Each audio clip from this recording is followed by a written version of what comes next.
All made it up. All I gotta do is torque the bolts down and then get her in here. There's no real light right now, obviously. I'm gonna have to do this in the dark, but whatever.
Oh my god, it's in.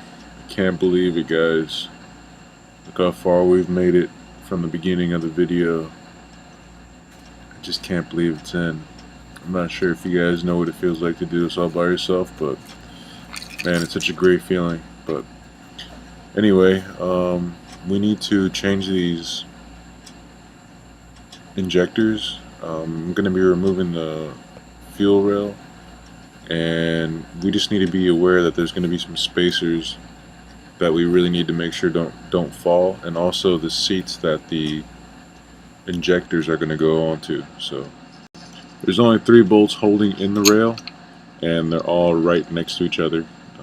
It's pretty evenly spaced, but you can't miss it.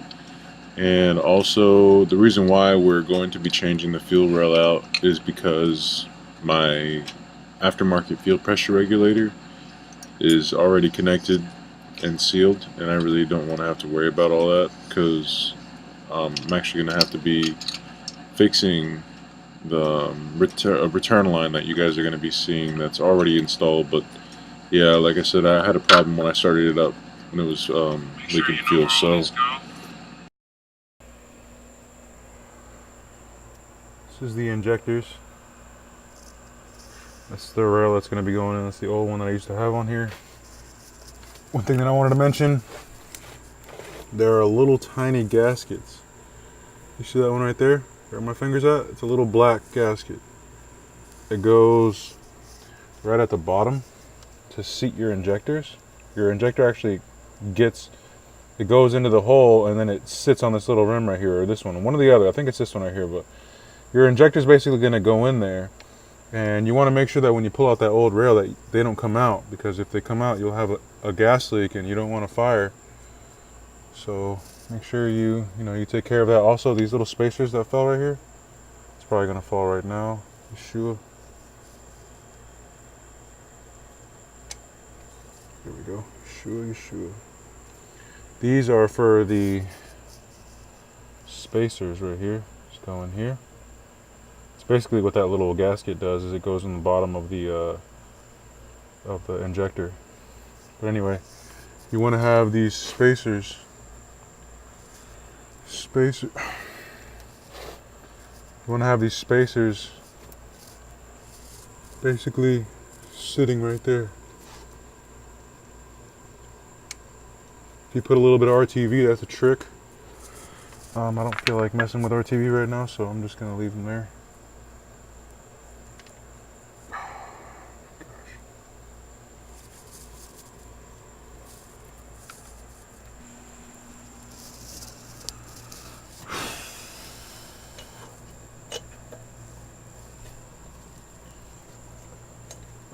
This bolt right here was missing, so I'm just gonna change this out because I know that this thing needs a freshen. Because if you just look at that bisque screw, it's all script.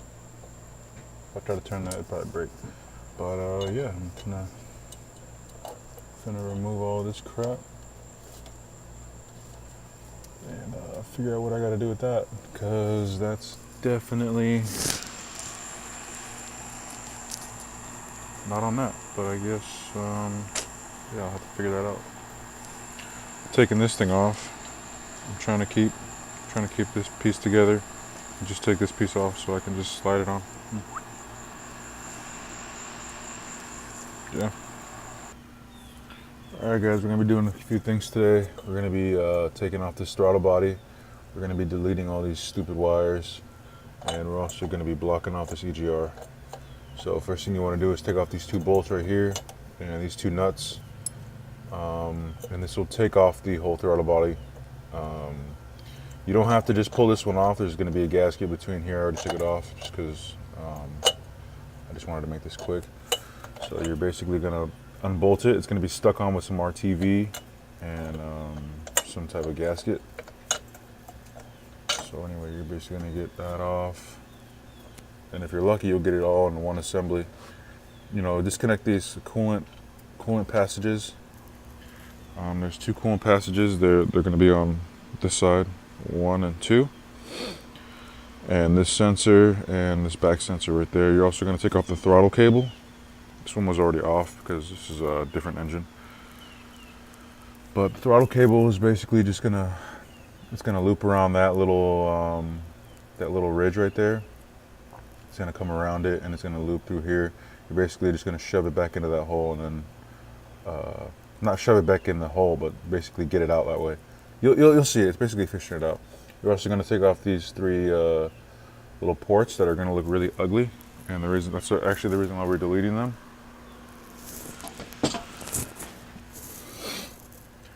You're going to take off 2 10mm bolts back there. That's them right there. They're literally right next to the throttle cable. Once you get those out, you're going to be stuck with this little, I don't know what this thing's called. Well, this is the EGR valve, but I'm not sure what this little diaphragm's called. Basically, there's 2 bolts on there as well. There's 2 12s. Looks like a little blow-off valve, but it's not. It's just some type of diaphragm. And that's basically gonna be what you're left with. I'm actually upgrading to a 60mm throttle body, so I already marked it out to grind it down. That's what I'm gonna be doing pretty soon. I'm gonna clean that up, and then I'm gonna put a block off over it. This is my old intake manifold that was on my old head that my ex-girlfriend threw away. But this is gonna be the gasket that we're going to be using. We're going to need to get 2 new gaskets. This one's going to be in the middle of the throttle body and the intake manifold. And then this is what I wanted. This is what I meant when you could pull it off all as one assembly. This is still stuck together. I don't want to take that off because it's got a good amount of RTV on there, and I'm pretty sure it's sealed. I haven't ran this thing for long. I think I ran it for like a week maybe before my car, before I took it apart for blow by. But yeah, it's going to be bigger, and it's already painted. I already have the throttle body elbow that I want on, and there's my EGR delete. This was for cleaning my injectors before I installed them. And yeah, basically this little EGR delete, you're gonna need smaller bolts. This is basically what we're gonna need instead. So I'm not sure if you want to buy a kit. This one already came on my car before I, decided to do this, but I'm basically doing this with you now. You're just gonna have to buy one of these sets. What you're basically gonna be doing is stopping up these two holes with this little gasket, getting it on there, and then bolting it down. And then that's basically done. And then we can just get rid of all this crap up here, so it'll look a lot cleaner like this one. This is what I gotta do in order to get this out. I need to bore this out now so that the throttle body will be able to mate up.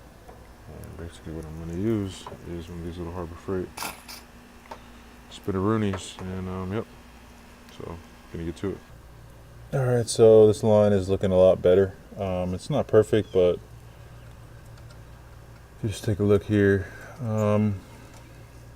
I did a little bit of damage to the throttle body surface. I got a little bit right here. It slipped, and then it clearly slipped again when I was coming down over here. It just kind of came out, and it got this. I mean, no worries. I mean, I really don't care. I mean, these intakes are like, I don't even know, $40 from another DSMer. I have another one, so if this one doesn't seal or doesn't do exactly what I want it, I'll just replace it. But yeah, I'm just gonna RTV over this because that's basically how this thing even seals anyway. So yeah, I'll just lay a nice little fill coat, if you want to call it that. I mean, when you smooth Bondo over, you smooth it over so that it creates a flat surface. So I'm just gonna dig it in there, lay this spacer on it. Well, not spacer, but this gasket, and it goes like this. So it's going to be sticking out like that. Actually, no, it doesn't. Turn to the right. That's it. If you can see the old indentation of that circle right there, is actually right there too. Right there. So this is how it's supposed to go. And those three little dots are supposed to be here for, like, it's not supposed to be because of that, but this little thing is supposed to be up here. There's a part number to this. I don't know it. I looked it up a long time ago. This is basically going to the 1G throttle body. But if you can see, it's not perfect. It still needs some, but yeah, I don't really feel like messing up the surface anymore, and I got it pretty good. So got the throttle body RTV'd up. It's sitting where I want it to sit, and now I'm about to seal it. And all I gotta do is tighten these bolts now. So that's what I'm gonna do right now, and it'll be done. All right, so the throttle body's all buttoned up. It's just, I tightened it a little too much. Not like stripping anything, but I forgot to leave it a little loose for the RTV, so I unloosened it again. But yeah, you wanna tighten it like 75% and then tighten it 100%. And that's actually what I did with that EGR valve down here. And yeah, these 12 bolts, these two 12s just get tightened a little bit, and then when you're done basically installing the throttle body, it should be dry enough to tighten and then seal.